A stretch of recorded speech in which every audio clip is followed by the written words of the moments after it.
Hello, my name is Nathan and this video is part of my personal project at school.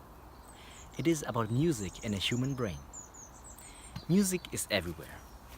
It has a big influence on our lives and on our brains. Sit somewhere and listen.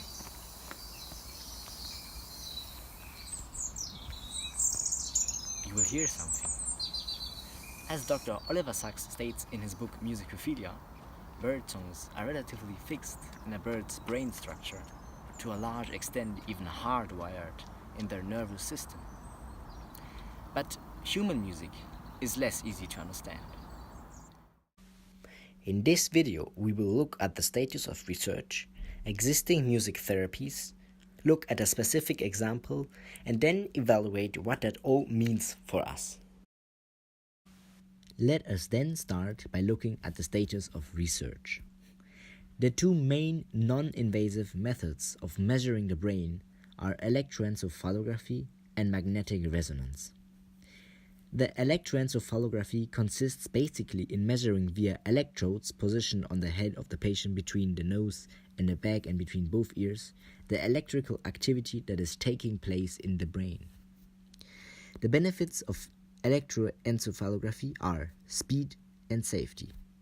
The weakness is the poor spatial resolution. It is difficult to understand precisely where the measured electrical activity comes from in the brain.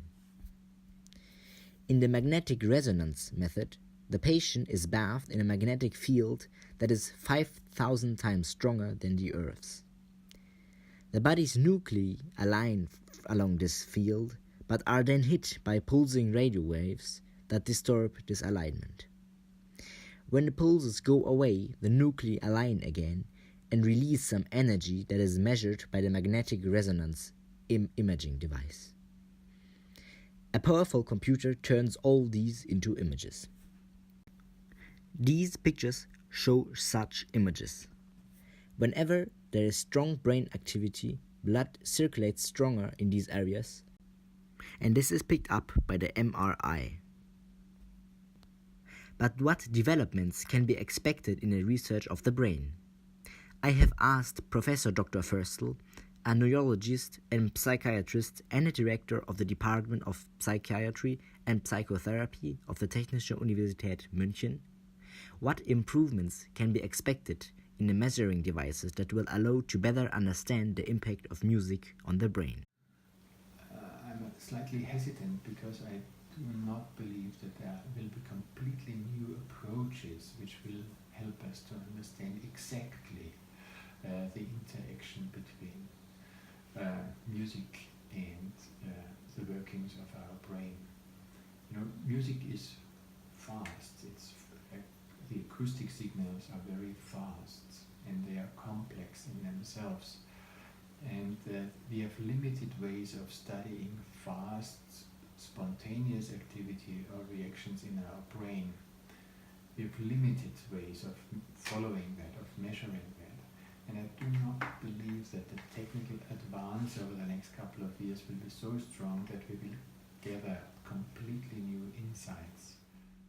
The brain is a complex body part. It is composed of 170,000 kilometers of nerves, the signal highways of the brain. It has around 80 billion neurons, the transmission and reception centers of this complex network. And although it weighs only around 1,400 grams, or 2% of an entire human body, it consumes 20% of its energy.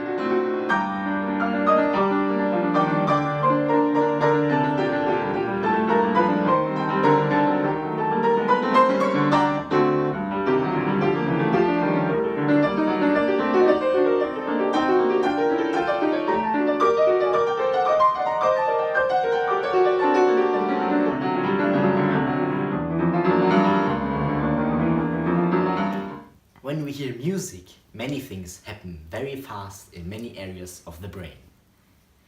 The measurement methods today and in the near future are not fast enough and do not have enough range and precision within the brain to monitor what is happening at the same time in all these areas. But there are many evidence-based studies that show the positive effects of music on the brain. This list shows only an excerpt of the main application areas of music therapies. From premature infants to older people with degenerative diseases like Alzheimer or Parkinson, there is ample evidence of the positive effect of music.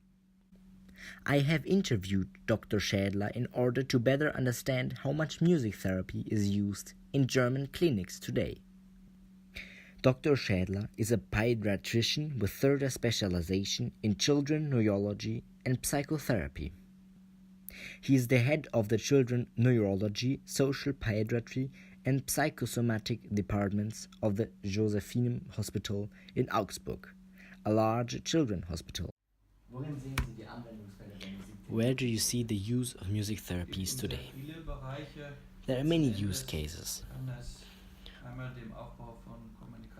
It can be used to build up communication and social interaction with children, as I had explained, for children with brain impairments, hearing challenges, and autism. This is a good way forward. One can also give people afraid of communication the feeling of self-confidence, joy, and creativity. This is especially important for young people with psychological challenges, like anxiety, phobias, or depressions, so very useful in the psychosomatic domain. But what can music, together with love, achieve with impaired people? Jonah is 15 years old and was born with hydrocephalus. Hydrocephalus is a brain impairment where the person has an accumulation of cerebrospinal fluid in the brain that severely impacts the brain functions. Jonah is blind. He cannot eat by himself. He has learned to walk after many years of training by his family. But Jonah hears very well, and he speaks 2 languages fluently, and he loves music. Let us listen to him.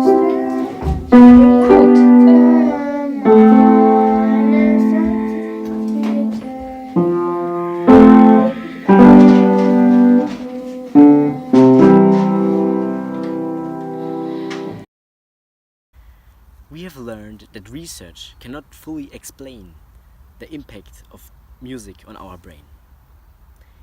There is no doubt from a scientific point of view that music has a big influence on our brains.